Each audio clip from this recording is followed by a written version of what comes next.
I'm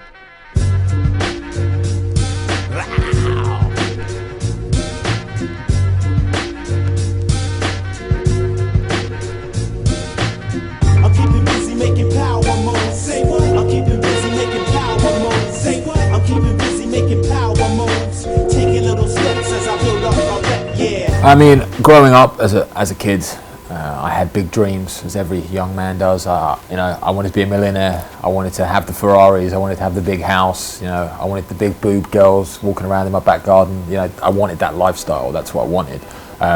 So I wanted to go work in the city, work in London, make lots of money, and that's what used to drive me. That's why I used to wake up in the mornings.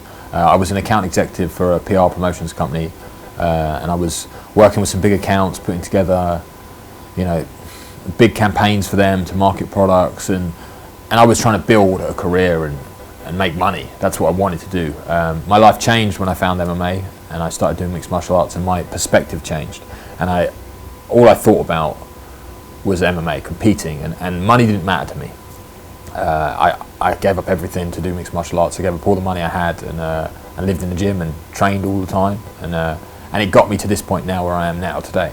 And now I can merge those two things together. The UFC has given me the platform and the opportunity to make good money and do what I love, fight. So I'm in the perfect situation.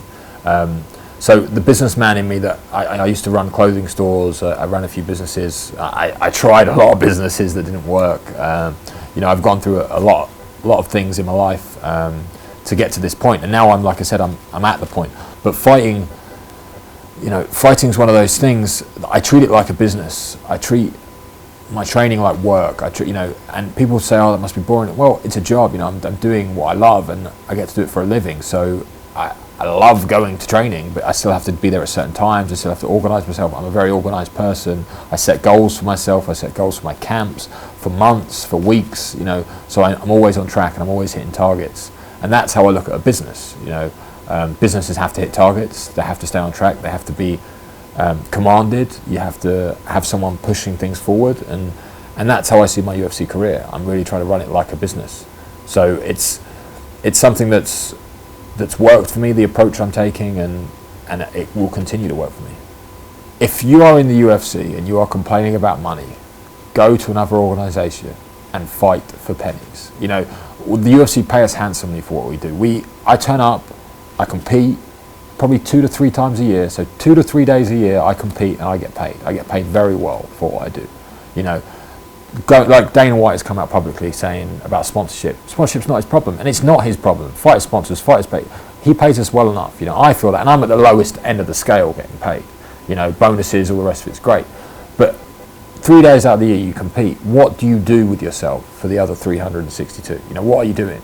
You just sit on your arse or go in training or whatever. You have been given the best platform to go out there and earn money. You are a professional athlete in the best mixed martial arts organisation in the world.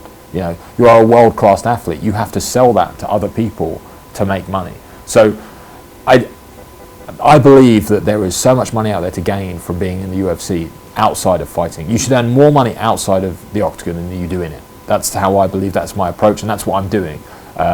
It gives you contacts, you meet people, you are in rooms with people that have a lot of cash, you got sponsorship. You know, I truly believe that in sponsors and, you know, public appearances, I probably make more money right now on a guy who's been in the UFC for a year than probably 80% of the UFC. You know, because I'm putting myself out there. I'm working. You have to money, because you're in the UFC. Money doesn't just come to you. You still have to go out there and get it. It's like anything. And I think a lot of people struggle with that. So I think my approach to it is helping me as well. Me and Dolce obviously got close on the Ultimate Fighter. I think he could tell. I've said this before. Name me another athlete. I'm a special type of athlete, not in the way where I'm a freak athlete or anything like that. Name me another athlete that has been on the Ultimate Fighter.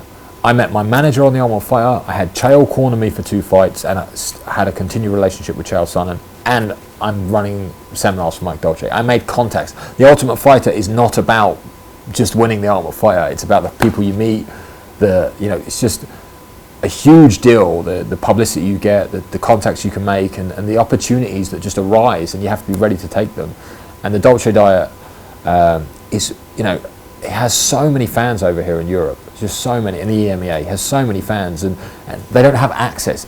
Everyone in the UFC, they want access. They want video blogs. They want access to those people.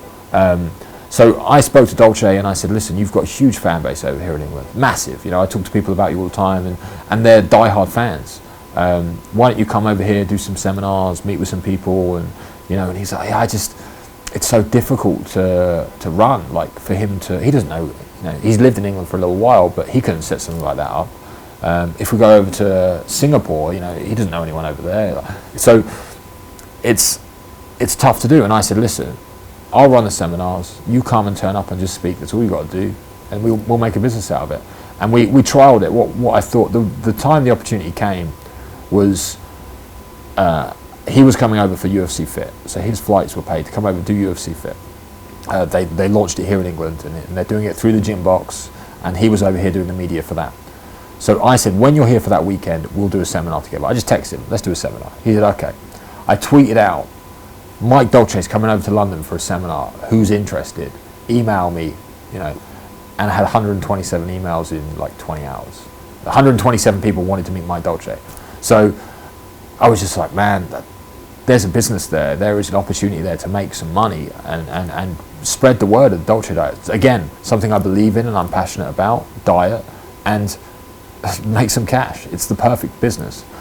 So, you know, me and Dolce have sat down together. I've put together a proposal for him and for gyms around the EMEA, you know, costing all the rest of it, and we're hitting everywhere. You know, at the moment I'm planning a 7-day tour, so going to hit 7 locations in 10 days. Off the back of London. London was very successful. We did the seminar in London. We filled out a university lecture hall in London, the Westminster University. It was a roaring success. Everyone came back with fantastic feedback. Dolce loved it. A great time. We all made some cash. So we're going to roll it out. We're going to be doing it all over Europe, all over Africa, all over. I'm going to be doing it worldwide for Dolce eventually. Right now we're just concentrating on Europe, but he wants to do Australia. He wants me to run America because the formula I've got and the way I do it is very, very simple for him. So I think the locations we're looking at doing right now, the 7 locations I've got, I'm going to do London again. We're going to do Cambridge because I had people travel from Scotland, Ireland, everywhere, but we're going to advertise it very heavily and do all the locations. So London, Cambridge, we're going to do Liverpool, we're going to do Newcastle, we're going to go to Dublin, we're going to go to Glasgow, and we're going to go to Sweden. We're going to go to Stockholm. I think they're the 7 we're going to start with, and then every time we do the circuit, we're going to add another place, maybe Germany, maybe Singapore, because I have connections over in Singapore. Maybe, you know, we'll just add. Where there's a demand for Dolce, I'm going to take him there. So if you want Mike Dolce to come to your city and you want to meet him and you want a seminar, you want to speak to him, you want to get the picture and you want to hear what he's got to say, let me know where you are and I'll bring him to you.